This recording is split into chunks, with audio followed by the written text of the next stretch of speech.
जय सिया राम। साहित्यिक सांस्कृतिक सोच संस्था द्वारा ऑनलाइन गूगल मीट पर अंतर्राष्ट्रीय वेबिनार भाग 7, जिसका निरंतर विषय रहा है वैश्विक फलक पर राम कथा का विश्व संदर्भ, और इसमें सहयोग करने वाली जितनी भी संस्थाएं हैं, साहित्यिक सांस्कृतिक सोच संस्था मुंबई, उत्तर प्रदेश मंडल ऑफ अमेरिका, राष्ट्रीय सिंधी भाषा विकास परिषद, और इन सभी के सहयोग से राम कथा विश्व संदर्भ प्रथम खंड की चर्चा एवं विश्व योग दिवस विशेष पर आज आप सभी से मिलने का मुझे सुख प्राप्त हो रहा है। इस अवसर पर आरंभ में मंगलाचरण वंदना डॉक्टर महात्मा पांडे जी द्वारा, साथ ही डॉक्टर नीतू नवगीत जी शिव तांडव स्तोत्र का प्रस्तुतिकरण करने वाले प्रोफेसर उमापति दीक्षित जी, डॉक्टर किरण बाला जी, इस पूरे कार्यक्रम के सूत्रधार, रचनाकार और आधार डॉक्टर प्रदीप कुमार सिंह जी, स्वागताध्यक्ष मेरे मित्र professor Vinay Kumar ji, professor SP Gautam ji, professor Pratap Pinjani जी, प्रोफेसर नीरू गुप्ता जी, हमारे विश्वविद्यालय में सहयोगी professor Dilip Singh ji, doctor Satyendra Singh ji, Shri Alok Singh ji, doctor D Dhananjay बितानगे जी, डॉक्टर बसंता पद्मिनी जी, योगाचार्य सत्येंद्र सिंह जी, मीमांसा ओझा जी, डॉक्टर नीतू नवगीत जी, प्रोफेसर डीपी सिंह जी, हमारे अनन्य मित्र सहयोगी शुभेच्छु प्रोफेसर श्री कृष्ण श्रीवास्तव जी, कुलपति पूर्वोत्तर विश्वविद्यालय शिलांग मेघालय, डॉक्टर आशा ओझा तिवारी जी, जिनके मधुर स्वर में अभी मैं राम कथा के कुछ विशेष प्रसंग सुन रहा था, doctor Anurag Sharma ji, professor Vimal Kumar Bajaj ji, professor BP Tiwari ji, professor Amani Vikrama Rachi ji, Amali ji, Anjali Mishra ji, Anand ji, doctor Dharmesh ji, professor I Naiman Sidana ji, doctor Mathura Dubey ji, doctor Anjani Kumar Rai ji, professor Awadh Kishore Rai ji, doctor Vishnu Prabhakar ji, हमारी मीडिया टीम के सदस्य मिस्टर गौतम और मिस्टर गौरव, दिल्ली विश्वविद्यालय से संबद्ध हो रहे डॉक्टर अर्चना तिवारी, अन्य सभी इस कार्यक्रम के प्रतिभागीगण, दर्शक के रूप में अथवा वक्ता के रूप में जो भी सम्मिलित हैं, अथवा किसी भी रूप में जो आज इस कार्यक्रम से प्रतिभाग कर रहे हैं, और वे सभी रामानुरागी जो आज इस कार्यक्रम में हमारे सामने दिख रहे हैं, आप सभी को एक बार पुनः अभिवादन और छठे अंतर्राष्ट्रीय योग दिवस की आप सबको बधाई एवं अनन्य शुभकामनाओं सहित, अनंत मंगल कामनाओं सहित आपका जीवन निरंतर विकास पथ पर बढ़े, आप निष्कंटक रहे, इसकी ईश्वर से प्रार्थना।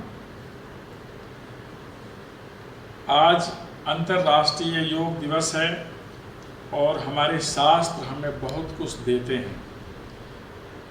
रामायण सदग्रंथ की श्रेणी में आता है, और जहाँ तक मेरी जानकारी है, मेरी सोच है और मेरी बात है, यह सर्वश्रेष्ठ सदग्रंथ है। हमारे यहाँ की मान्यता है, बड़े भाग्य मानुष तन पावा, सुर दुर्लभ सदग्रंथनि गावा। बहुत भाग्य से मनुष्य का जन्म मिलता है, और जो देवताओं के लिए दुर्लभ सदग्रंथ हैं, उनका हम पारायण करते हैं, श्रवण करते हैं, वाचन करते हैं। तो इस मामले में हम भाग्यशाली हैं। हम भाग्यशाली हैं कि हम भगवान राम के देश के हैं, भगवान कृष्ण के देश के हैं। हमारे शास्त्र हमारे जीवन के आधार होते हैं। आधार इसलिए कि वह सदाचार के नियम हमें बताते हैं, शील क्या है इसके बारे में बताते हैं, सद्गुण क्या है इसके बारे में बताते हैं। हमारी परंपराएं, हमारी मान्यताएं, हमारी सभ्यता, हमारी संस्कृति, हमारा संस्कार, यह सब कुछ हमें शास्त्रों के माध्यम से ही विदित हो पाता है। शास्त्र ही हमारे पथ को प्रशस्त करते हैं, साथ ही जो भी हमारा मंतव्य है गंतव्य तक पहुंचाने में सहयोग करते हैं। इसलिए शास्त्र पूज्य हैं और रामायण जैसा शास्त्र तो सर्वथा पूज्य है, हमेशा पूज्य है, सर्वत्र पूज्य है।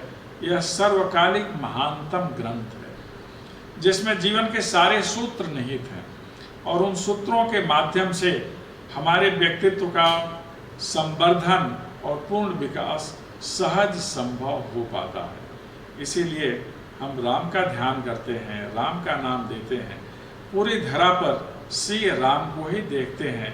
कण कण में इनकी व्याप्ति है, इनकी व्याप्ति से ही हम राग द्वेष मुक्त हो पाते हैं। जब भी इनका चिंतन करते हैं तो हमारे अंदर उस ऊर्जा का विकास हो जाता है जिसके माध्यम से हमारा जीवन सार्थक सिद्ध होता है। इसलिए ऐसे सद्ग्रंथ हमारे लिए तीर्थ हैं। ऐसे सद्ग्रंथ हमारे सामने जब आते हैं तो हम समाज के बारे में समझ लेते हैं, राष्ट्र के बारे में समझ लेते हैं, पूरी मनुष्यता के बारे में समझ लेते हैं। साथ साथ चलना क्या होता है, समवेत वृत्ति क्या होती है, सहयोग क्या है, सहिष्णुता क्या है, समरसता क्या है, सामंजस्य क्या है और सर्वे भवन्तु सुखिनः का मंत्र क्या है, इस रामायण जैसे ग्रंथ के माध्यम से ही हम समझ पाते हैं। ऐसा इसलिए है कि यह इस धरा पर कथामृत है। स्वर्ग में अमृत मिलता है लेकिन कथामृत तो इस धरा पर ही मिलता है। उस अमृत से जीवन चल सकता है लेकिन उस अमृत से जीवन धन्य नहीं हो सकता। उस अमृत से जीवन अपनी पूर्णता को प्राप्त नहीं कर सकता। जीवन को पूर्णता मिलती है कथामृत से और इस कथामृत की गंगोत्री है रामायण, जिसके विषय में विमर्श के 7वें अंक में हम आप सभी एक दूसरे के सम्मुख हैं। मुझे बहुत प्रसन्नता है कि आज इसके प्रथम खंड के निरूपण के विषय में महत्वपूर्ण बातों पर हमने ध्यान दिया। कहाँ कहाँ संकलन, कैसे कैसे संकलन, क्या क्या इसमें आना है और सारा संकलन मिलकर एक ग्रंथ के रूप में, विश्वकोश के एक अंक के रूप में हमारे सामने किस तरह से आएगा। इसमें हमारे सूत्रधार या इस व्यवस्था के नियोजक संयोजक प्रिय हमारे प्रोफेसर विनय कुमार सिंह जी और जो इसके मूल में रहते हैं हमेशा, उनके माध्यम से हम आगे बढ़ करके और काम करने वाले हैं। आज अंतर्राष्ट्रीय योग दिवस है। हमारे प्रदीप जी ने आरंभ में ही इसकी चर्चा की, तो थोड़ी चर्चा योग के बारे में और योगी के बारे में। योग हमारी परंपरा का सबसे महत्वपूर्ण एक तत्व है और हमने पूरी दुनिया को 2 महत्वपूर्ण चीजें दिया है।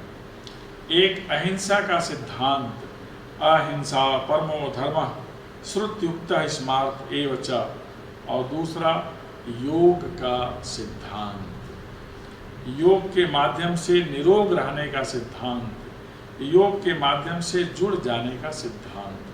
हम जुड़ते हैं योग के माध्यम से आत्म और परमात्म तत्व के रूप में, व्यक्ति और व्यष्टि के रूप में, व्यष्टि और सृष्टि के रूप में, सृष्टि और समष्टि के रूप में हमारा जुड़न होता है, जुड़ाव होता है, हम मिल जाते हैं। पुरुष और प्रकृति का जोड़ होता है, व्यक्ति और परिवेश का जोड़ होता है, व्यक्ति और समाज का जोड़ होता है, समाज और राष्ट्र का जोड़ होता है और सर्वोपर सभी राष्ट्रों में अवस्थित मानव समुदाय का जोड़ होता है। इसलिए योग हमें हर तरह से जोड़ने का काम देता है, सकारात्मक वृत्ति देता है और सकारात्मक वृत्तियों के माध्यम से ही हमारी रचनाशीलता पुष्पित और पल्लवित होती है, फलित होती है। इसलिए योग का बहुत महत्व है। हमारे जितने आर्ष ग्रंथ हैं रामायण सहित, सभी में योग का उल्लेख है। हमारे यहाँ खट दर्शन भी इस पर चिंतन करता है। हमारे यहाँ पतंजलि का योग सूत्र इसी पर चलता है। हमारी गीता में बहुत स्पष्ट शब्दों में योग के बारे में कृष्ण ने कहा। स्वयं योग और क्षेम को वहन करने वाले हैं, धारण करने वाले हैं। योग कर्मसु कौशलम, योग से ही कर्म में कुशलता आती है। जो भी हमारा ध्येय है वहाँ तक पहुँचने का मार्ग योग ही होता है। इसलिए आज योग का ध्यान करना हम सभी के लिए बहुत ज़्यादा आवश्यक है। आज के वर्तमान संदर्भ में अदृश्य कोविड-19 नामक विषाणु ने पूरी मानवता को त्रस्त कर दिया है और इस विषाणु का प्रभाव हमारी प्रतिरोधक क्षमता पर पड़ता है। इस प्रतिरोधक क्षमता को बढ़ाने का सर्वश्रेष्ठ उपाय योग ही है। केवल इतना ही नहीं कि हमें निरोग रखने में सहयोगी होता है, हमारे व्यक्तित्व के परिष्कार में सहयोगी होता है, अपितु हमारा मनोबल बढ़ाने में सहयोग करता है, हमारे मनोरथ और मनोगत को नियंत्रित करता है।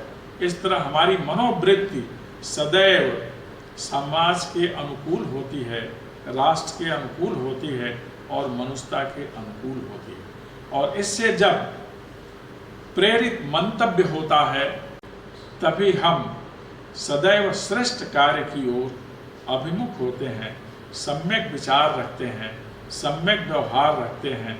और यही विचार और व्यवहार की सम्यकता रामायण में यत्र तत्र सर्वत्र ध्वनित होती है और दिखाई देती है। योग के 8 अवलंब हैं: यम, नियम, आसन, प्राणायाम, प्रत्याहार। और इन 5 के माध्यम से धारणा, ध्यान और समाधि तक हम पहुँचते हैं। समाधि का सर्वश्रेष्ठ प्रदर्शन, निरूपण और उदाहरण मानस में मिलता है।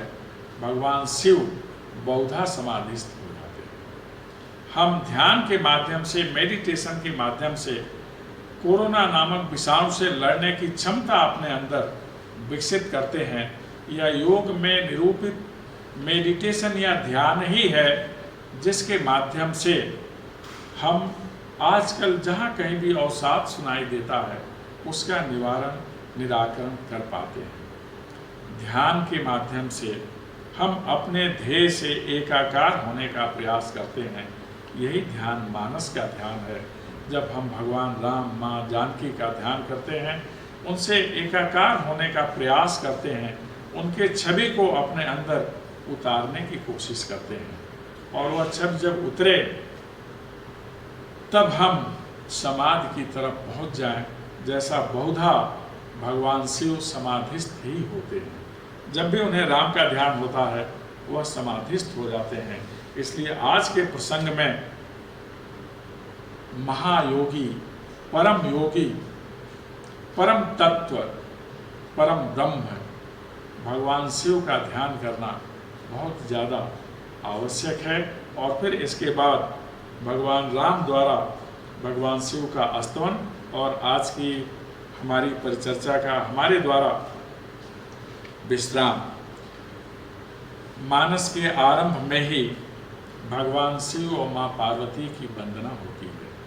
भवानी शंकरौ वंदे श्रद्धा विश्वास रूपिणौ, याभ्याम विना न पश्यन्ति सिद्धा स्वांत अस्तमीश्वरम।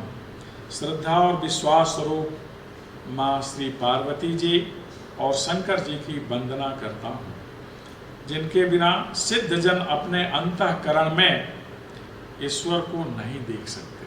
अर्थात भगवान राम का ध्यान करने के लिए माँ पार्वती और प्रभु शिव का ध्यान करना बहुत ज़्यादा आवश्यक है।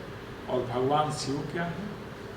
तुलसीदास जी ने बड़े स्पष्ट शब्दों में कहा, गुरु पितु मातु महेश भवानी, प्रणौ दीन बंधु दिन दानी।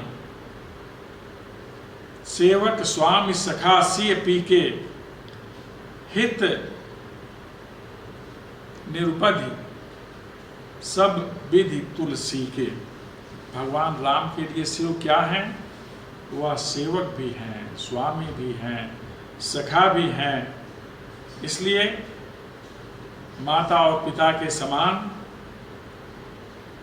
महेश जी की, भवानी जी की वंदना करता हूँ, जो अकारण अनायास दान देने में प्रवृत्त रहते हैं, आशीर्वाद देने में प्रवृत्त रहते हैं और हर किसी की याचना कामना पूरी करने के लिए तत्पर रहते हैं। संस्कृत साहित्य में भगवान शिव के इस स्वभाव को लेकर के, आशुतोष तुम औढ़र दानी को लेकर के कुछ हास्य भी होता रहता है। प्रसंग बस छेपक के रूप में उस हास्य की चर्चा आपसे माँ पार्वती और शिव का ध्यान करते हुए, ऐसा कहा जाता है प्रसंग बस कि भगवान शिव इस रूप में क्यों रहते हैं? पास में कोई वैभव नहीं है, मृगचर्म धारण करते हैं, बैल की सवारी करते हैं, माँ पार्वती उनके साथ रहती हैं, उन्हें किसी वैभव की आकांक्षा ही नहीं। कैलाश पर बट वृक्ष के नीचे बहुधा समाधिस्थ हो जाते हैं। ऐसा क्या है जो सबको देने वाले हैं, उनके पास कुछ भी नहीं रहता। तो हमारे कवि लोग जो प्रहसन करते हैं, उन्होंने 2 लाइन में बहुत अच्छी बात की भगवान शिव की प्रार्थना करते हुए। पंचानन आप चतुरानन बाप,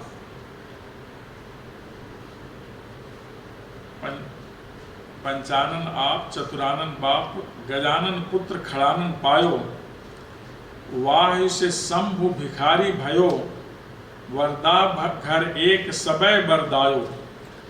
अपने क्या हैं? पंचानन है, 5 मुख वाले।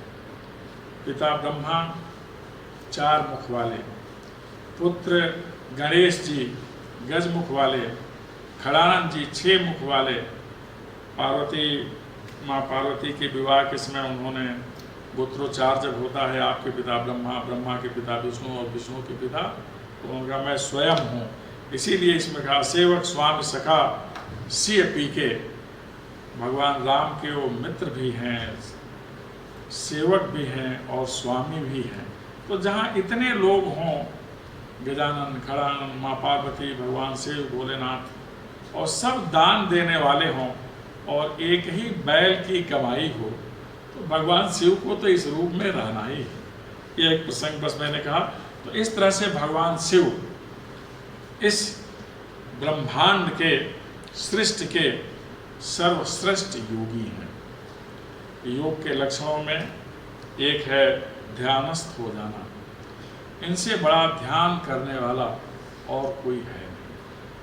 और आनंद की परमावस्था होती है समाधि, जिसमें पहुंच जाने वाला इनके जैसा कोई है ही नहीं। लेकिन इसके पहले कि भगवान शिव के समाधिस्थ और योगी होने की मैं चर्चा करूं, थोड़ी चर्चा जो पिछले प्रसंग में हुई थी उसकी मैं आपसे कर लूं।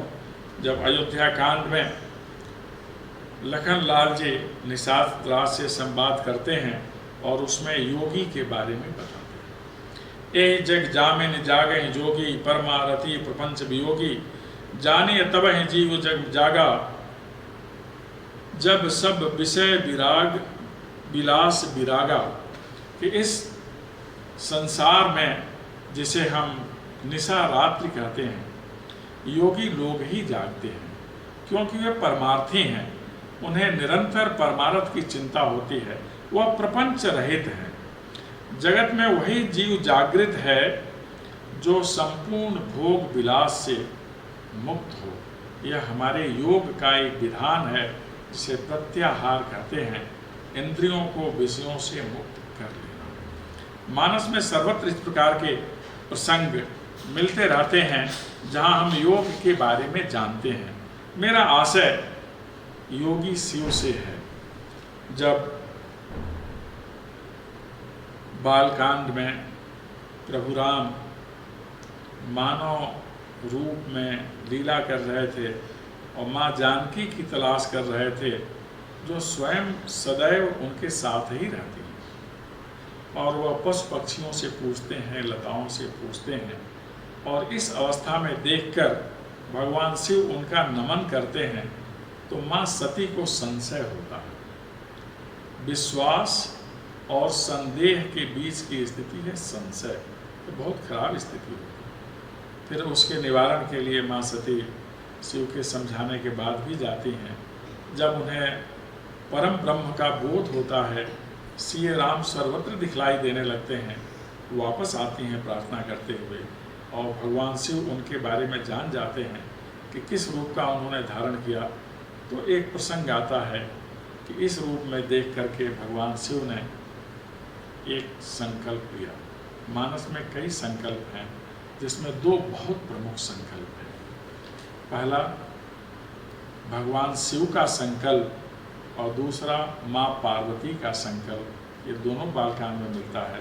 जब माँ सती ने परीक्षा लेने की कोशिश की, भगवान की परीक्षा कौन ले सकता है, तो भगवान शिव ने कहा, शिव संकल्प मन ही मन संकल्प लिया, शिव संकल्प कीन मन माही, यह तन सती भेंट अब नाही। मन ही में संकल्प ले लिया कि इस तन से माँ सती से मुलाकात नहीं हो। यह प्रसंग आगे बढ़ा और सारे प्रसंग आए, और फिर बाद में जब माँ पार्वती के रूप में उनका अवतरण हुआ तो उन्होंने भी संकल्प लिया, बरौं त शंभु न रहूं कुमारी, और हमेशा ईश्वर को अपने साथ रहने वाले के संकल्प का पालन करना भी होगा। इसलिए फिर माँ पार्वती का और शिव का विवाह हुआ। बहुत रोचक प्रसंग है। मेरा आशय शिव योगी से केवल है। इसमें जब भगवान समाधिस्थ हो गए, समाधि तोड़ने के लिए देवताओं ने कामदेव को भेजा, भगवान को आना था। उसके पहले बहुत सारी व्यवस्था होनी थी, शिव पार्वती विवाह होना था। तो देवताओं के कहे से कामदेव आए। सारा प्रपंच करने के बाद भी शिव को समाधि से हटाना तो संभव नहीं होगा। लेकिन जब भगवान शिव की समाधि टूटी, कामदेव नहीं रहे, फिर रति को दूसरा आशीर्वाद मिला, दूसरे रूप में आए। देवता प्रसन्न हुए और माँ पार्वती के पास गए बताने के लिए। तो जो माँ पार्वती ने शिव के लिए कहा, आज के संदर्भ में वही महत्वपूर्ण है। माँ पार्वती ने कहा देवताओं से, हमरे जान सदा शिव जोगी, अज अनवद्य अकाम अभोगी। जहाँ तक मेरी जानकारी है, भगवान शिव योगी हैं, शाश्वत हैं, अनिंद्य हैं, कोई कामना नहीं उनकी, वह भोग रहित जीवन जीते हैं। अर्थात योगी के गुण हैं कि वह जो ईशावास्योपनिषद में लिखा है, तेन त्यक्तेन भुंजीता मां गृधा कस्वित धनम, कि हम उतना ही उपभोग करें जितना हमारे काम का है, शेषम छोड़ जाएं सतत विकास के लिए। अर्थात त्याग पूर्ण भोग, त्याग होना चाहिए भोग करते समय। और हमारे शिव तो अभोगी हैं, उनको किसी भोग की जरूरत ही नहीं, क्योंकि सारी चीज़ों के ऊपर हैं। वह कामना के ऊपर है, वह निंदा के ऊपर है, और वह जन्म मृत्यु के ऊपर है, क्योंकि वह इसके निर्धारक हैं।